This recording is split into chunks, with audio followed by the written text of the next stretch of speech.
Sveiki, tai zodiako ženklas svarstyklės.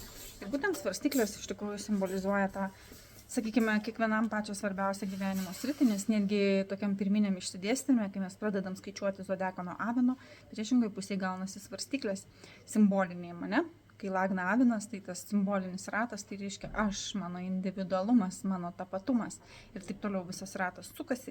Tai 7 būste gaunas mano santykiai su aplinka ir iš tikrųjų be santykio ne vienas negali egzistuoti, vienintelė absoliučiai visose visatose materialiuose, sakykime, dvasinėse yra tokia kaip erdvė, tai palaiminta, palaima, amžinybė, būtis. Sielos ta pirminė būsena, tiesiog palaiminga būtis ir joje yra be santykio. Tai yra būtent irgi tokia išsivadavimo būsena iš materialaus pasaulio, tarpinė būsena tarp materialaus ir dvasinio pasaulio. Reiškia, kur nėra jokio santykio ir kiek tu ten išbūsi, jeigu ir pasiekia tokią būseną, reiškia išsivadavimo, ten būnant vis tiek prisiminimai kažkokie arba mintis ateina galbūt apie santykį, apie meilę, apie norą dalintis su kažkuo. Reiškia, kad kažkiek tai ten sielos išbūna, bet po to vis tiek panori santykio, nes santykis tai yra veiksmas, tai yra dalinimasis, tai yra va ta meilė tokia, su kuria dalinuosi, nes meilė galima yra tik tai per davimą kitam iš tikrųjų, bendra prasme, tik tai taip, tai tik materialiam pasauliu tai yra materialius mainų formos, ne?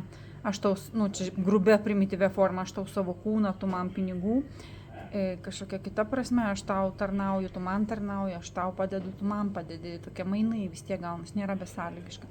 Tuo tarpu dvasiniuose pasauliuose yra besąlygiška meilė, ten jau yra tik tai noras patenkinti būtent tuose pasauliuose su santykiu turinčius būtybės Dievo tam tikras inkarnacijas, sakykime, išreikštumą, su kuriais yra galbūt netgi prema santykis, aukščiausia meilės forma ir viskas yra į tai, kad tiesiog duoti laimę, meilę, džiaugsmą kitam, tai yra visiškai priešingai ir dėl to svarstyklės tą ir simbolizuotų iš tikrųjų.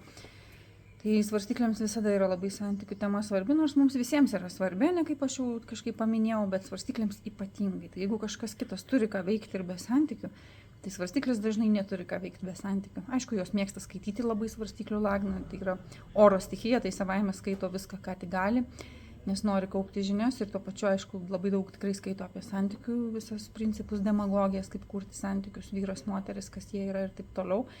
Bet iš esmės negali egzistuoti be santykių, yra priklausomi nuo santykių ir jiems sunku būti vieniems, jiems sunku apsispręsti.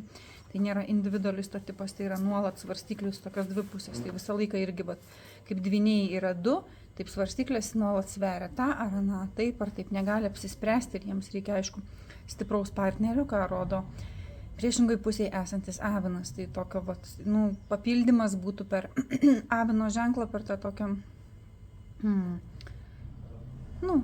taip reikia daryti, apsisprendimą ir konkretų pasakymą, tai tokio konkretumo trūksta.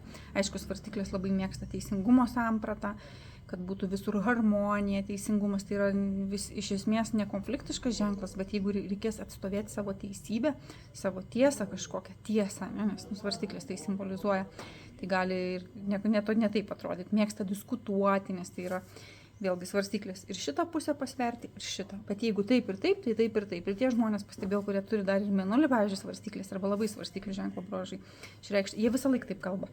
Aš vadinu kaip savotiškas budizmas. Bet iš tos pusės pažiūrėjus, juk ir tai tiesa. Bet iš kitos pusės juk ir tu teisus. Ir tas toks, tas supratingumas toks įsijungia, tokie žmonės tikrai būna kaip deputatai tokie. Sako, bet iš tavo pusės jo, tai gali ir tai būti tiesa. Ir toks, aišku, kokio avino tipo žmogų netgi kažkiek ir nervina toks, kaip tu negali konkrečiai, taigi taip ir viskas čia apsispręsti. Tai visi ženklai reikalingi, tai būtent svarstyklės gali būti kaip tai darys, dėl to jie dažnai studijuoja teisę. Teisėsauga dažnai būna tose institucijose iš tikrųjų veikia, nes jiems įdomu teisingumo samprata, kaip ir santykiai yra teisingumas iš tikrųjų, netgi Taro arkanas, jisai dažnai teisingumas rodo skyrybas arba kaip tik santykių sukūrimą.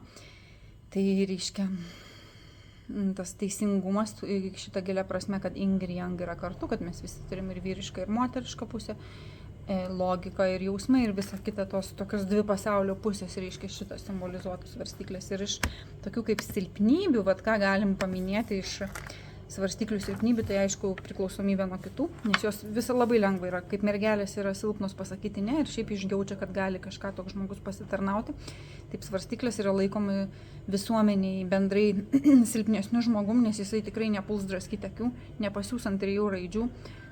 Aš kalbu apie tipiškas svarstyklės, jisai mėgins prisitaikyti, išlikti, neišreikšti tokios stiprios pozicijos ir dėl to jį galima sėkmingai išnaudoti, nes žmogus, kuris toks ir tą, tai viskas, jau prie jo prisisiurbė, jį gali irgi kažkaip taip paveikti, labai paveikiamas masės. Ir kitas dalykas yra labai, labai svarbi yra visuomenės nuomonė, ką visuomenė pasakys, ką žmonės pasakys, tai dėl to, jeigu svarstyklis kažko domisi, tai dažnai tokių gilesnių dėl prestižo, dėl kažkokių ar santykių dalykų, ar šiaip paviršutiniškai kažkaip. Tai nėra tokio gilio ženklas kaip skorpionas, tikrai, nes skorpionas jau savaime žymi gelmes, ezoterika, paslaptis, šaulys žymi plotį, dėl to ir vadinami šaulys, ir skorpionas paslaptingiausi ženklai ir tie, su kuriais yra pavojinga bendrauti, nes tu niekada nežinosi, ką jie nuspręs.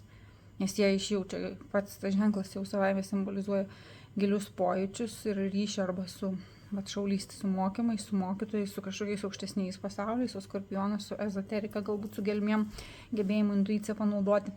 Dėl to, jeigu jam taip sušvies, kad kažkaip jam taip parodys, jisai gali su jumis nebebendrauti, gali paimti ir kažką nuspręsti netikėto. Tuo tarpu svarstyklės yra lengviau prognozuojamos ir jos visą laiką bandys būti lankščios. Ir dėl to, sakau, tai yra, jiems yra sunku būti tokiais naglais, kažkokiais individualistais, nebent yra asmeniniai lenteliai kažkokių papildomų bruožų. Pliusų čia daug, taip visai gražiai iš tikrųjų apibūdinu, aišku, su svarstyklėm santykį kurti lengviausia, nes jiems jisai labai svarbus, tai tas pats yra apie mėnulį svarstyklėse. Jiems labai santykiai svarbus, darna, tas 1 ant 1, tas gebėjimas gauti patarimą iš kito žmogaus.